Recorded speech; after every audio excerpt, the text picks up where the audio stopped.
마태복음 6장입니다.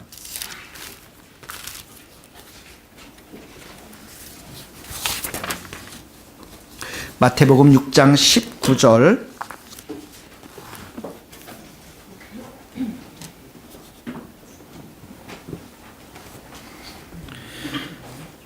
마태복음 6장 19절 말씀 19절에서 24절 말씀인데요. 다 같이 한 목소리로 합독하겠습니다. 너희를 위하여 보물을 땅에 쌓아두지 말라. 거기는 좀과 등록이 해하며 도둑이 구멍을 뚫고 도둑질하느니라. 오직 너희를 위하여 보물을 하늘에 쌓아두라. 거기는 좀이나 등록이 해하지 못하며 도둑이 구멍을 뚫지도 못하고 도둑질도 못하느니라. 내 보물이 있는 곳 그곳에는 내 마음도 있느니라. 눈은 몸의 등불이니 그러므로 내 눈이 성하면 온몸이 밝을 것이요 눈이 나쁘면 온몸이 어두울 것이니 그러므로 내게 있는 빛이 어두우면 그 어둠이 얼마나 더하겠느냐. 한 사람이 두 주인을 섬기지 못할 것이니 혹 이를 미워하고 저를 사랑하거나 혹 이를 중히 여기고 저를 경히 여김이라. 너희가 하나님과 재물을 겸하여 섬기지 못하느니라. 아멘. 하나님께서 우리를 주님의 보혈로 다 씻어주시고 자녀로 삼아주시고 우리 안에는 성령을 보내주셔서 성령과 더불어서 동행하면서 승리하는 삶을 살 수 있도록 은혜를 주셨는데 우리에게 지난주까지 예수님께서 경건의 삶을 살아가는데 중요한 세 가지 덕목에 대해서 가르쳐 주셨습니다. 첫 번째는 구제라고 했습니다. 두 번째는 기도라고 했습니다. 세 번째는 금식을 가르쳐 주셨습니다. 구제와 기도와 금식, 이 모든 것들은 경건의 삶을 행하는데 중요한 세 가지 덕목인데 이 세 가지를 행할 때 사람에게 보이려고 행하지 말고 은밀하게 보시는 하나님께 이 모든 것들을 행하는 것이 참된 경건임을 가르쳐 주었습니다. 오늘부터는 참된 신앙을 방해하는 세 가지에 대해서 가르쳐 주고 있는데 첫 번째는 물질이고 두 번째는 염려, 생활에 대해서 염려하는 것이고 세 번째는 다른 사람을 비판하는 것에 대해서 말씀하고 있습니다. 먼저 우리 19절, 20절, 21절 말씀 다 같이 한번 읽어보도록 하겠습니다. 시작. 너희를 위하여 보물을 땅에 쌓아두지 말라. 거기는 좀과 동록이 해하며 도둑이 구멍을 뚫고 도둑질하느니라. 오직 너희를 위하여 보물을 하늘에 쌓아두라. 거기는 좀이나 동록이 해하지 못하며 도둑이 구멍을 뚫지도 못하고 도둑질도 못하느니라. 내 보물을 있는 그곳에는 내 마음도 있느니라. 19절에 보면 너희를 위하여 보물을 땅에 쌓아두지 말라. 이 보물이 무엇입니까? 우리가 소중하게 여기는 것, 귀하게 여기는 것. 여러분이 보물처럼 여기는 게 무엇이 있을까요? 지식이 있을 수도 있고 지위가 있을 수도 있고 자존심이 있을 수도 있고 명예가 있을 수도 있고 사람들일 수도 있을 것입니다. 특별히 이 본문 전체 오늘 읽었던 이 본문의 컨텍스트 그 문맥에 의하면 재물일 수도 있습니다.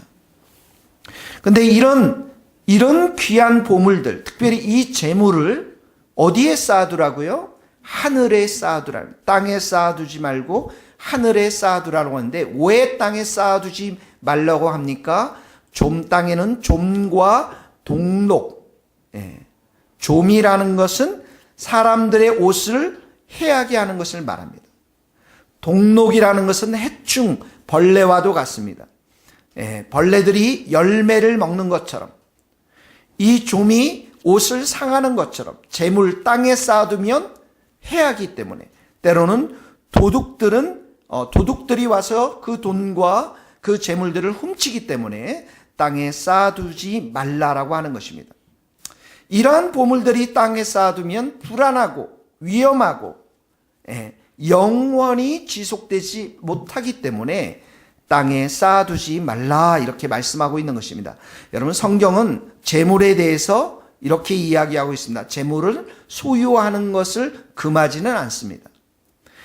특별히 또한 재물을 저축하는 것도 성경은 좋다라고 말씀하고 있습니다. 잠언에 보면 개미가 겨울에 필요한 양식을 쌓아두는 것처럼 그 준비하는 것, 부지런함 우리가 배워야 한다라고 성경은 가르치고 있습니다. 또한 하나님께서 지으신 모든 것이 선하기 때문에 감사함으로 받으면 버릴 것이 없다라고 말씀하시면서 우리에게 주어진 재물들 우리가 잘 사용할 것임을 성경에서 말하고 있습니다. 그러나 사람이 재물에만 마음을 둔다면, 재물을 의지하게 되면 우리의 삶이 다른 곳에 시선을 돌릴 수가 없습니다. 이 재물로 인해서 우리가 염려하고 두려워서 눈을 뗄 수가 없는 것이죠.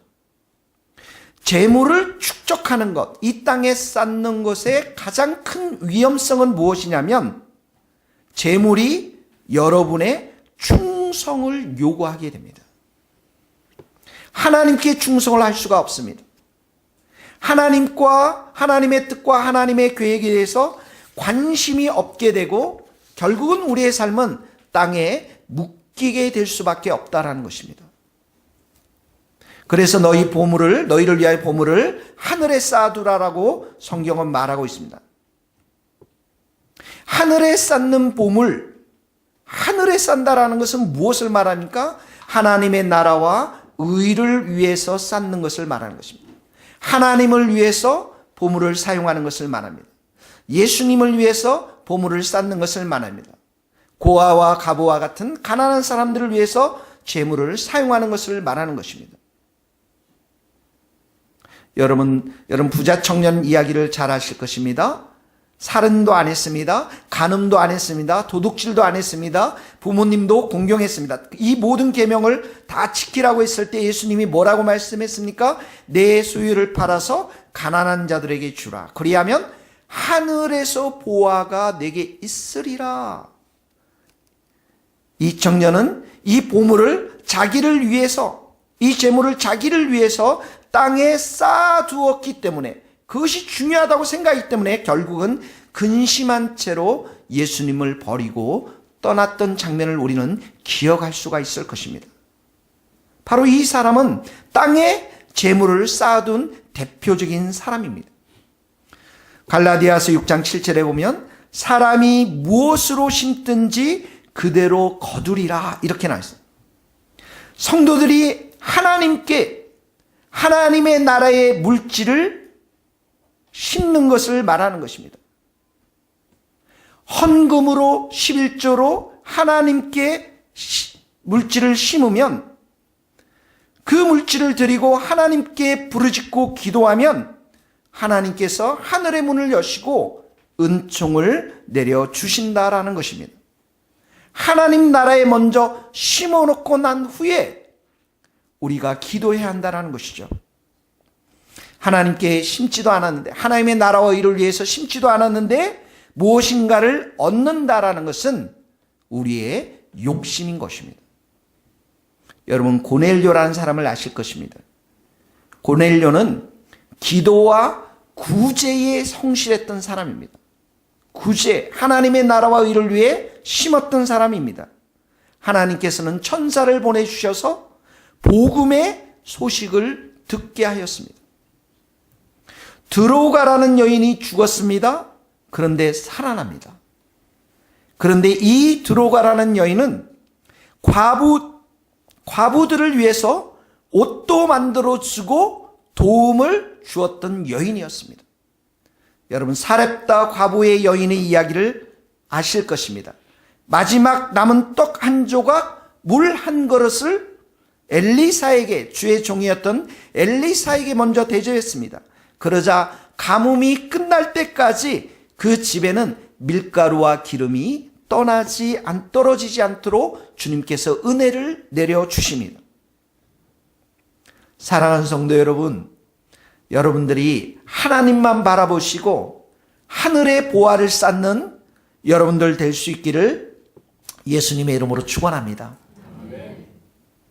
어려울 때일수록 주님께 드리면 주님께서는 그 손길을 반드시 기억하시고 주님의 은총을 내려주시는 분이십니다. 여러분, 인간은 연약하기에 무엇인가 의존하려고 합니다. 미래에 대해서 불안합니다. 염려가 있기 때문에 의존하려고 합니다. 그러나 기억하십시오. 우리 인생의 생사화복을 주관하시는 분은 오직 하나님 한 분이십니다. 하나님은 처음이요 나중이시고 알파와 오메가 되시고 시작과 끝이 되십니다. 모든 것이 하나님의 손에 달려 있습니다. 부귀가 내게 있고 재물도 영광도 하나님께 있다라고 말씀했습니다. 나를 사랑하는 자들이 나의 사랑을 덧민고 나를 간절히 찾는 자가 내가 그 사람들을 만나주겠다고 말씀하셨습니다. 솔로몬에게 내가 구하지 않은 부귀와 영광을 내게 주노니 이렇게 주신 분은 여호와 하나님 한 분이십니다. 믿습니까, 여러분? 거기 성경을 한번 여러분 주위에 있는 성경 읽어봅시다. 잠언 8장 17절 같이 읽겠습니다. 나를 사랑하는 자들이 나의 사랑을 입으며 나를 간절히 찾는 자가 나를 만날 것이니라. 부귀가 내게 있고 장관 재물도 공의도 그러하니라. 여러분, 우리가 아무리 손을 들고 찬양을 하고 부르짖으며 기도를 해도 진짜 믿음은 어디에 있냐면 여러분의 그 보물을 어디에 두고 있느냐에 달려 있습니다. 내가 하나님 앞에 드리는 이 헌금에 대해서 인색한 마음으로 신앙생활을 한다면 하나님으로부터 인정받기가 어렵습니다. 왜 그렇습니까? 내 보물이 있는 곳에 마음도 있기 때문에 그렇습니다. 여러분, 돈을 쓰는 곳에 내 마음이 갑니다. 돈을 몇 억 가는 좋은 차 사는 곳에 사용하면 내 마음이 어떻겠습니까? 차에 있다라는 것이죠. 연인에게 맛있는 밥을 사주고 옷도 사주고 영화도 보고 커피와 이 모든 것을 대접한다. 무슨 의미입니까? 내 마음이 너를 사랑하고 있다라는 증거인 것입니다. 이 물질을 교회와 하나님 나라를 위해 쓴다라는 그것은 무엇을 의미합니까? 내 마음이 하나님께 드려지고 있다라는 것입니다. 예수님께서 성전에서 헌금하는 과부를 보면서 이 가난한 과부는 헌금함에 모든 사람들보다도 많이 넣었다라고 칭찬하였습니다. 부자 사람들은 풍족한 가운데서 헌금을 넣었지만 이 가난한 과부는 가지고 있는 생활비 전부를 하나님께 드렸습니다. 눈에 보이지 않는 사랑은 눈에 보이는 물질로 보여줄 수가 있는 것입니다. 다시 한번, 눈에 보이지 않는 이 사랑은 눈에 보이는 물질로 보여줄 수가 있는 것입니다. 그러니 말로만 사랑해서는 하나님으로부터 인정받을 수가 없습니다. 하나님을 진실되게 섬기는 사람들은 하나님께 먼저 물질을 드리면서 내 마음을 드리면서 겸손해지면서 하나님을 경외하는 것을 먼저 보여드려야만 하는 것입니다. 그런 자들에게 하나님께서 축복해 주시겠다라고 성경은 기록하고 있는 것입니다. 거기 읽어보겠습니다. 잠언 22장 4절입니다. 시작. 겸손과 여호와를 경외함의 보상은 재물과 영광과 생명이니라. 우리 모든 성도님들 여호와 하나님을 경외할 수 있기를 간절히 축원합니다. 겸손할 수 있기를 바랍니다. 그러니까 재물이라는 것은 우리에게 축복이 될 수도 있고 저주도 될 수가 있는 것입니다. 중요한 것은 우리가 무엇을 위해 돈을 벌어야 하고 무엇을 위해 돈을 쓰느냐에 대한 분명한 목표와 방향성이 필요합니다. 그렇지 못하고 나의 이익과 이기심을 위하여 돈을 벌려고 한다면 그 돈은 저주가 될 수밖에 없는 것입니다. 왜 우리가 돈을 벌어야 합니까? 목적과 의미가 반드시 있어야 한다는 것입니다. 여러분, 성도들에게 재물은 운이 좋아서 내가 능력이 있어서 내가 사람들을 잘 만나서 이 물질이 들어오는 것이 아니라 하나님이 주시는 것입니다. 재물을 주시는 분은 하나님이십니다.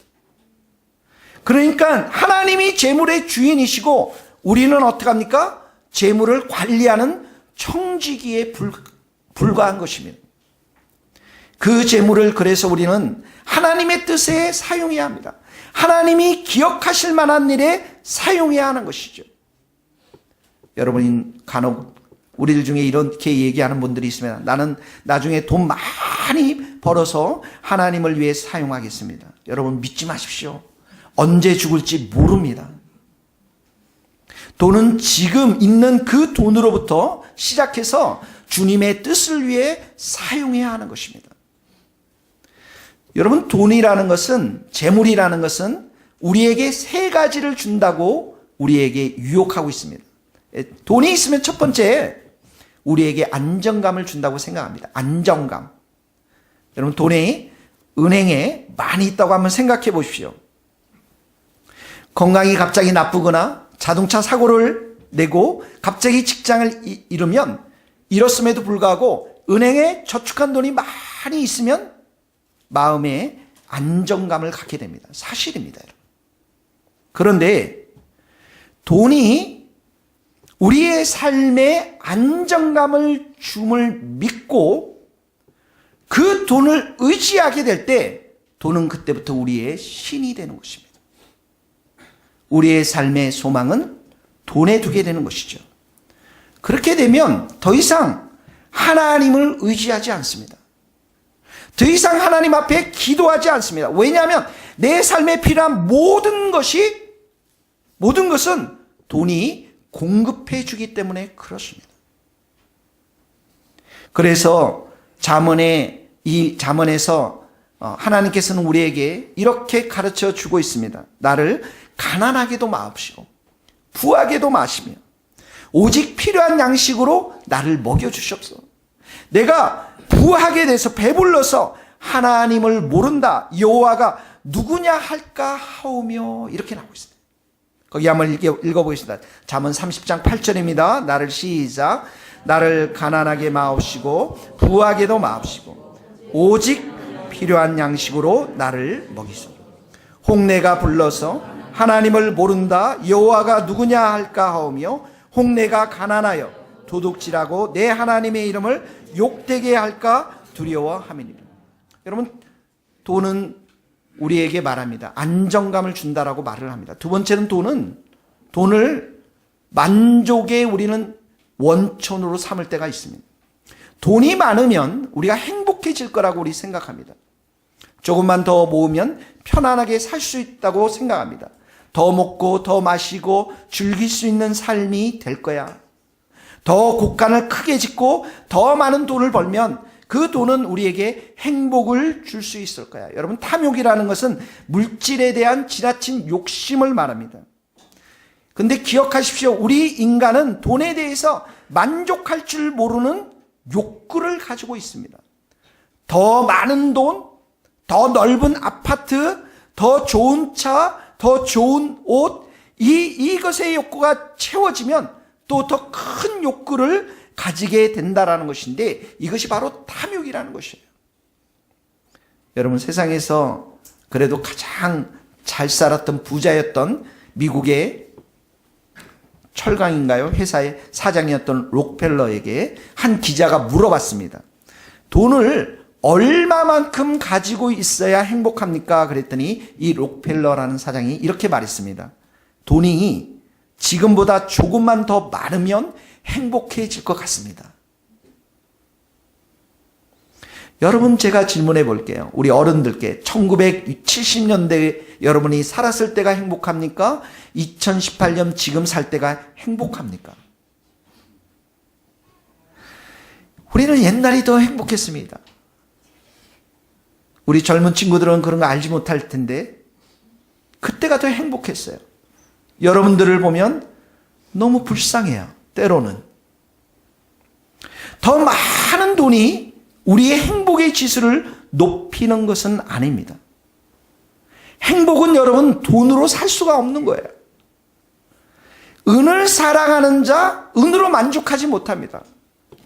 풍요를 사랑하는 자 소득으로 만족할 수가 없는 것입니다. 그게 성경의 이야기입니다. 거기 한번 읽어봅시다. 전도서 5장 10절 은을 시작. 은을 사랑하는 자는 은으로 만족하지 못하고 풍요를 사랑하는 자는 소득으로 만족하지 못하느니 이것도 헛되도다. 여러분, 행복에 가장 가까운 것은 가까운 인간의 성품이 있는데 그 성품 중에 하나가 뭐냐면 용서입니다.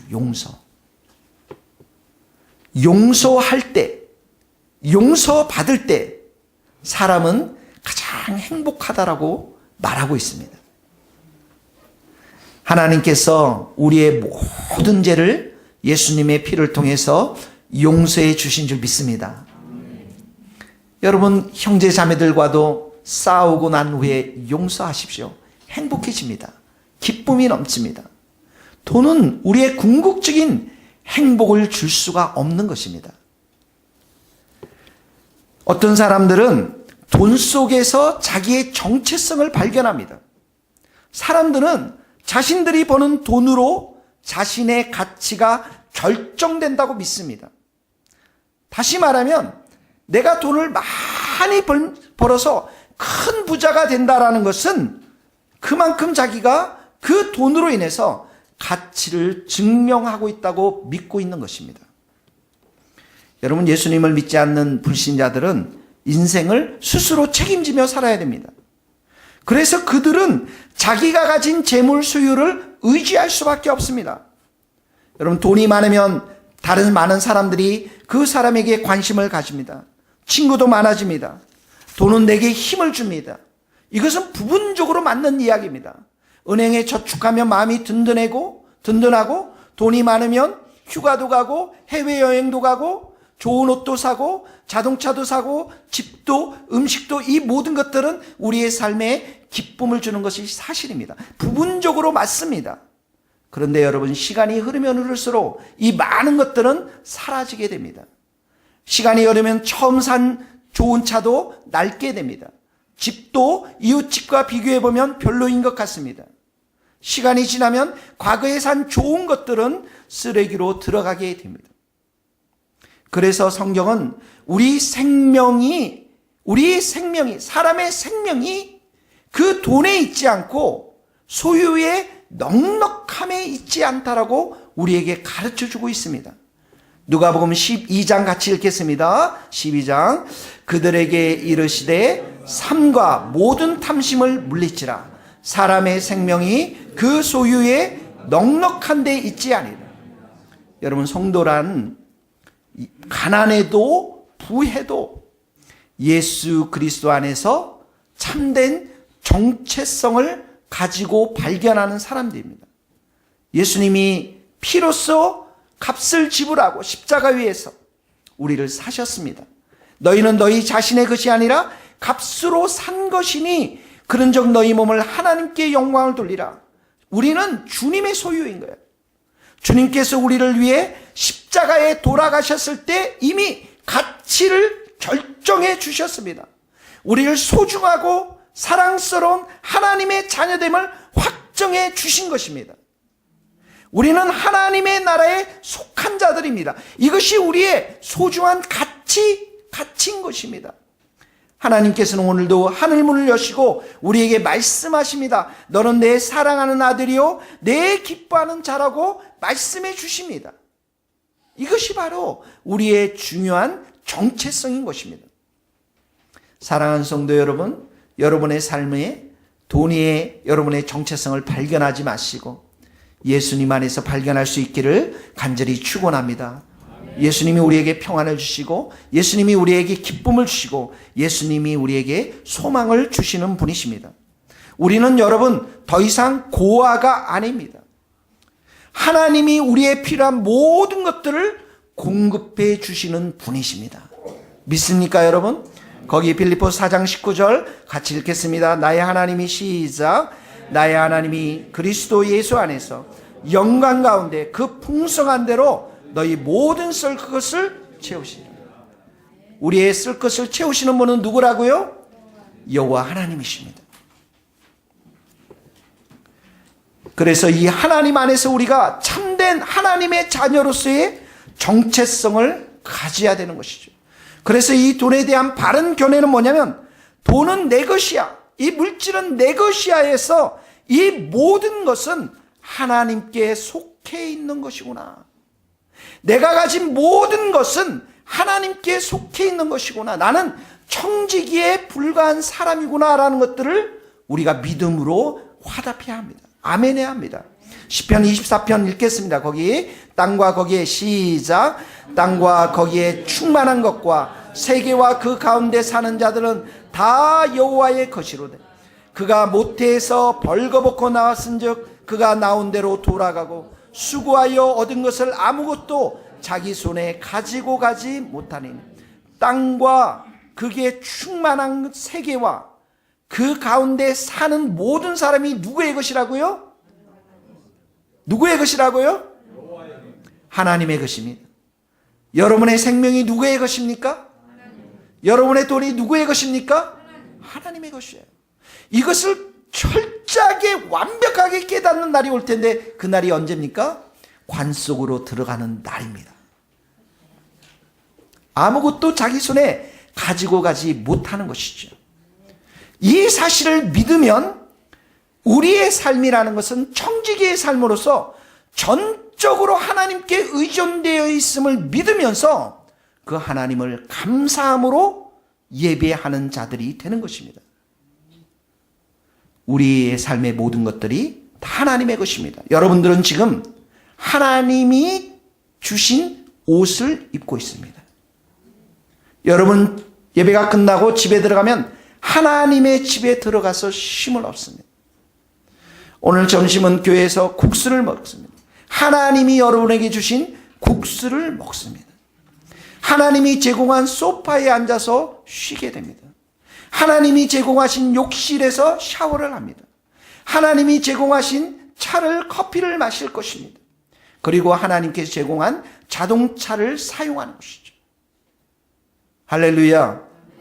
모든 것이 하나님의 소유임을 내가 인정할 때 내 마음 가운데는 하나님을 향한 예배와 하나님을 향한 경배와 하나님을 향한 소망과 하나님을 향한 감사의 마음이 넘치게 될 줄로 믿습니다. 이것이 신앙입니다, 여러분. 이것이 믿음인 것입니다. 이런 하나님을 향한 뚜렷한 예배자의 삶을, 경배자의 삶을 살아가는 사람들에게는 두 가지가 나타납니다. 첫 번째는 뭐냐면 하나님께 드리는 삶, 사람들에게 베푸는 삶으로 이 탐욕을 치유해 갑니다. 이 욕심을 치유해 갑니다. 돈이 나의 신이 되지 못하도록 하는 것, 그 탐욕이 나의 신이 되지 못하도록 하는 것, 첫 번째 길은 뭐냐면 이렇게 하나님의 소유됨을 내가 인정하면서 더 많은 것들을 하나님 앞에 드리고 다른 이웃을 위해서 베푸는, 나누는 삶을 살게 되는 것입니다. 지금 우리 교회는 절기적으로 사순절의 기간을 지나고 있습니다. 제가 오늘 적용하면서 여러분들이 도전하고 싶습니다. 여러분들에게 아주 귀한 거 있죠. 보물과도 같이 귀한 것. 이 사순절의 기간 동안 그 보물 한 2개 정도만 꺼내세요. 여러분들 몇 개 있잖아요. 숨겨놓은 거 있죠, 여러분? 왜 입을 안 벌리세요? 지훈이 보물이 있어요, 다 우리 아래. 2개만 꺼내서 정말 소중한 보물 2개를 꺼내서 나눠주세요. 우리 성도들에게 나눠주시고 필요한 이웃들에게 나눠주세요. 이것이 탐욕을 치유하는 첫 번째 길입니다. 베푸는 것, 드리는 것, 돈이 나의 신이 아님을 선포하는 것, 행동으로 보여주는 것입니다. 두 번째는 뭐냐면 탐욕을 치유하는 삶은 우리의 삶이 단순해지는 것이에요. 심플 라이프를 하는 것입니다. 여러분들이 차를 살 때 이 차가 꼭 내게 필요한 차입니까? 그리고 이 차에 내가 지불할 이 돈은 적정한 가격입니까? 이 옷, 내가 정말 꼭 필요합니까? 이 옷을 사는데 이 가격은 적절한 가격입니까? 내가 과하게 소비하는 건 아닙니까? 이렇게 심플 라이프를 사는 것입니다. 이 2가지입니다. 베푸는 삶, 드리는 삶, 그리고 검소하고 아주 단순한 삶을 사는 것입니다. 여러분, 예수님은 우리에게 이렇게 보물을 하늘에 쌓아둘 것을 말씀하시며 또 눈에 대해서도 얘기합니다. 눈에 대해서. 거기 한번 다시 본문을 읽어봅시다. 6장 22절 23절 다 같이 읽겠습니다. 시작. 눈은 몸의 등불이니 그러므로 내 눈이 성하면 온몸이 밝을 것이요 눈이 나쁘면 온몸이 어두울 것이니 그러므로 내게 있는 빛이 어두우면 그 어둠이 얼마나 더하겠느냐. 여기 보세요. 내 눈이 성하면 온몸이 밝을 것이라고 했습니다. 눈이 나쁘면 온몸이 어두울 것이라고 했어요. 눈은 여러분 차를 운전하거나 밖에 풍경을 볼 수도 있고 책을 보기도 하고 여러 가지 손과 발을 통해서 무엇을 행하는지 우리가 눈을 통해서 다 봅니다. 모든 것은 눈의 문제입니다. 근데 이 눈이 언제 어둡게 되는 줄 아십니까? 언제 나쁘게 되는 줄 아십니까? 눈에 돈만이 들어오면 어둡게 되어지는 거죠. 이 눈에 돈으로 가득 차게 되면 돈의 노예가 됩니다. 그 삶이 어둡습니다. 욕망과 정욕과 이기심으로 가득 차게 됩니다. 이 눈에 명예와 이 세상의 부귀영화로 가득 차게 되면 세상의 노예가 되는 것입니다.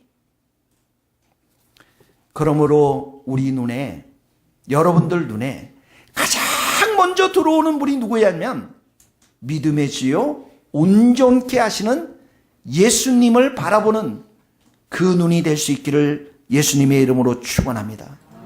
예수님이 내 눈에 들어와야, 예수님의 빛으로 세상을 봐야만 무엇이 옳고 그름을 분별할 수 있는 분별의 지혜가 생기고, 내가 더 이상 욕심 가운데 사는 것이 아니라 하나님이 내게 주신 목적과 사명을 따라서 내가 왜 공부해야 되는지, 내가 왜 돈을 벌어야 되는지, 내가 왜 이런 일을 해야 되는지, 직업을 가져야 되는지, 그런 데에 대한 하나님의 빛이, 예수님의 빛이 우리의 삶 가운데 비춰지게 되는 것입니다. 예수님의 눈으로 우리가 세상을 바라볼 때 이 세상은 우리가 잠시 거쳐가는 나그네의 삶이고 영원한 세계 천국이 있음을 믿음의 눈으로 바라보게 되는 것입니다. 사람들은 육신의 예수님의 그 눈에 들어오지 않기 때문에 사람들의 삶은 육신의 정욕과 안모의 정욕과 이생의 자랑을 쫓아서 살아가게 됩니다. 그리고 그런 사람들의 마지막의 귀결은 지옥의 심판인 것입니다. 그러나 우리 눈에 예수님이 들어오면 온몸이 밝아져서 우리는 빛과 진리의 길을 걸어갈 수 있고 하나님이 주신 비전과 목적을 따라서 향해서 나아가기 때문에 우리의 일터에서 삶의 성실함을 일궈낼 수 있고 하나님이 주시는 그 열매를 통해서 30배, 60배, 100배 또 열매를 맺을 수 있는 은혜가 있게 될 줄로 믿습니다. 이런 사람들의 눈이 맑고 깨끗하고 순수하고 그들의 삶은 아주 질서가 있고 평안이 넘쳐나고 기쁨이 넘쳐나게 될 줄로 믿습니다. 그래서 예수님은 마지막으로 결론을 24절에서 내립니다. 같이 한번 읽겠습니다. 24절 시작. 한 사람이 두 주인을 섬기지 못할 것이니 혹 이를 미워하고 저를 사랑하거나 혹 이를 중히 여기고 저를 경히 여김이라. 너희가 하나님과 재물을 겸하여 섬기지 못한다. 여러분, 한 사람에게는 한 주인만 있습니다. 돈과 하나님을 동시에 섬길 수가 없다라는 것이죠. 이 돈과 하나님은 관심사가 정반대입니다. 한 사람이 북쪽으로 향하고 한 사람이, 그 동일한 사람이 남쪽을 향해서 갈 수가 없는 것입니다. 사람과 마음과 이 목숨은 하나밖에 없는 것이죠. 그래서 내 마음과 내 목숨과 뜻과 힘을 다하여 주 너의 하나님을 사랑하라라고 말씀하고 있는 거예요. 우리 젊은 친구들, 한 여인이 선을 받습니다. 한 사람은 그 집이 굉장히 부자입니다. 그런데 그 선을 본 그 형제는 직장도 없고 성격도 모나고 정신도 아주 괴팍한 그런 형제입니다.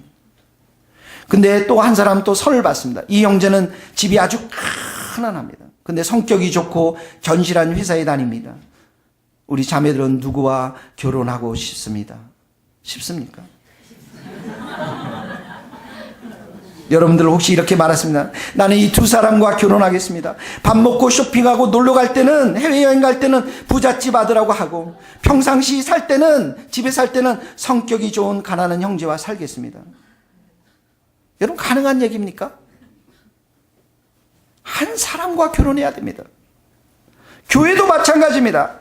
한 교회를 다녀야 돼요. 이 교회, 저 교회, 여러 교회 다니다 보면 신앙이 정립이 될 수가 없는 거예요. 하나님과 재물 사이에 내 마음이 나눠지기 시작하면 그때부터는 두 마음이 돼서 하나님의 축복을 기대할 수가 없습니다. 하나님은 찬송을 한 마음으로 받고 싶어 하세요. 하나님의 영광을 한 마음으로 받고 싶어 하세요. 하나님은 한 마음으로, 일심으로, 전심으로 하나님을 향해서 부르짖는 그 사람을 지금도 찾고 있는 것입니다. 거기 한번 읽어봅시다. 이사야서 42장. 나는 여호와이니, 시작. 나는 여호와이니 이는 내 이름이라. 나는 내 영광을 다른 자에게, 내 찬송을 우상에게 주지 아니하리. 여호와의 눈은 온 땅을 두루 감찰하사 전심으로 자기에게 향하는 자들을 위하여 능력을, 전심으로 하나님을 향하는 자들에게 능력을 베풀어 주십니다. 능력을 베풀어 주세요. 30배, 60배, 100배의 열매를 주십니다. 여러분, 여러분이 2배, 3배 이윤을 남기기가 얼마나 힘듭니까? 하나님은 하십니다. 세상의 사람들은 생명이 자기의 것이라고 생각합니다. 돈도 자기의 것이라고 생각합니다. 집도 자녀도 자동차도 자기의 것이라고 생각합니다. 그래서 스스로 모든 것들을 준비합니다. 그런데 어떻게 합니까? 스스로 준비하기 때문에 걱정도 산더미처럼 많습니다. 돈이 있어도 걱정, 돈이 없어도 걱정, 건강 걱정, 자녀 걱정, 일 걱정, 자기 스스로 준비해야 되기 때문에 온통 걱정으로 살고 있는 것이죠.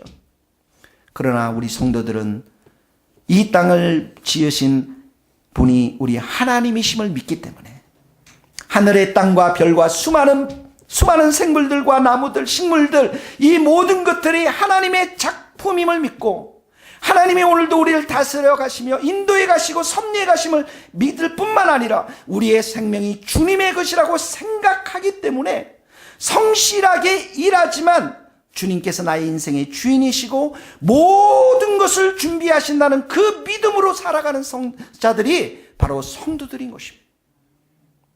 그래서 우리는 모든 짐을, 무거운 짐을 주님 앞에 내려놓고 사는 자들입니다.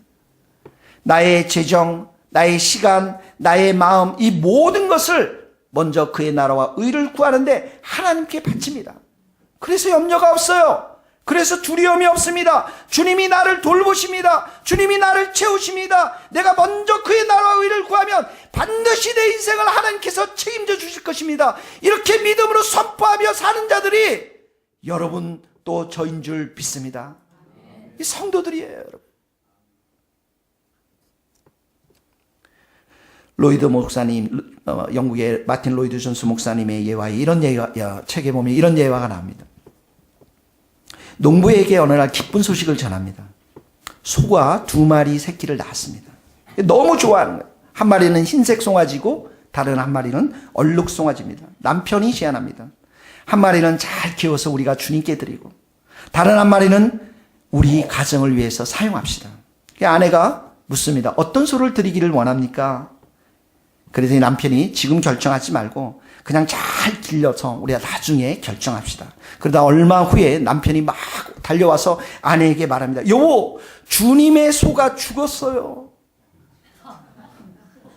아내가 말합니다. 아니, 어떤 소가 주님의 송아지인지 결정하지 않았지 않습니까? 나는 사실 마음속으로 흰색 송아지를 주님께 드리기로 결정했는데 그 흰색 송아지가 오늘 아침에 죽었어요. 여러분, 여러분의 마음속에 하나님이냐 재물이냐 먼저 내가 결정하지 아니하면 주님께 드리는 물질은 늘 뒷전입니다. 주님께 드리는 물질은, 송아지는 늘 죽게 되어 있습니다. 하나님은 중심을 보십니다. 하나님은 여러분의 마음을 봅니다. 저는 우리 교회가 비전이 크기 때문에 기도합니다. 우리 성도들 중에서 돈도 많이 버는 성도가 나올 수 있기를 기도합니다. 그런데 주님의 방법과 주님의 말씀을 따라서 돈을 벌어서, 정말 많이 벌어서 주님의 나라와 선교사님들과 가난한 사람들을 도와줄 수 있는 축복이 우리들 가운데 임할 수 있기를 간절히 축원합니다. 기도하시겠습니다.